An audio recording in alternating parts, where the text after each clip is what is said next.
Mr. Speaker, I would like to ask the nominee, Professor Abraham, that, Mr. Speaker, Mr. Chairman, he is one of the two people who have been reappointed to the cabinet to the same docket that they were serving previously, the last 2 years. I want to ask you a question, Professor, that what do you think makes you feel that you can serve in that docket again? Because why I'm asking that question is because if you look at what happened in the last 2 months in this country, the demonstrations and the kind of thing that happened, in my view, you look like somebody who was lost. Your presence was not being felt. Your omnipresence was not being felt, if I may say so, because you could see abductions were happening, human rights abuses were happening, but the minister's voice was not being heard in that situation. What do you think, what makes you think that you can serve again in the same docket? But the next question is that you have also seen widely, you have been widely accused the last 2 months or the last 1 year that you've presided over human rights abuses from time you've been appointed CS till last month. Particularly what happened, for example, on 25th of July 2024, and also during the Azimio demonstrations last year. More than 75 Kenyans lost their lives. And last month also, more than 50 Kenyans lost their lives. So there's a feeling that the national police response to protest is stuck in the old way of doing things. So the question is, to what extent do you think ministerial responsibility for the brutality meted on Kenyans by security organs? At what level do you think you can take responsibility for that? What new ways are you going now to do to stop that? So my question is, in spite of all these abuses that have happened, in spite of all the problems that Kenyans have encountered, what is this new idea that you will employ this time if you are approved by this House? Because one of the things we are looking at, Professor, Chairman, is the suitability of the person to hold that office. What makes you think you are suitable in spite of all those problems that you have encountered the last 2 months? Thank you, Chair. Professor, proceed. Thank you, Mr. Speaker, sir, and honorable members. I was in office for 21 months. 623 days. I can account for each and every day of my stay in office. I woke up every day, and my focus has been to ensure that our country is safe. I have risen before dawn, every day including Sundays, and gone to sleep very late, simply because of the demands of our homeland security. I believe that I am suitable for reappointment because during those 21 months, during those 623 days, I have been able to keep the country fairly safe, especially in the fight against terror. Previously, we had an escalation around 2021-2022 of terror attacks in northern Kenya and the Boni Enclave. And in the past 2 years, approximately, we've had stability in northern Kenya and Lamu. I believe I am suitable, Honorable Speaker, because the crime of banditry has been reduced significantly, in my estimation, by more than 75%, even if pockets of insecurity continue to be experienced. And we do know where the gaps are and what needs to be done to even bring this problem to a complete end. Mr. Speaker, I have visited all the 47 counties, some of the counties numerous times. I've been to Lamu 21 times in 21 months.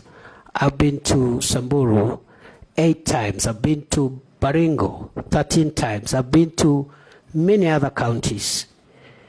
And therefore, have not been lazy. I've been diligent, and I've conducted myself within the parameters of Article 73, which requires me to conduct myself in a manner that brings honor to the nation and dignity to the office I hold.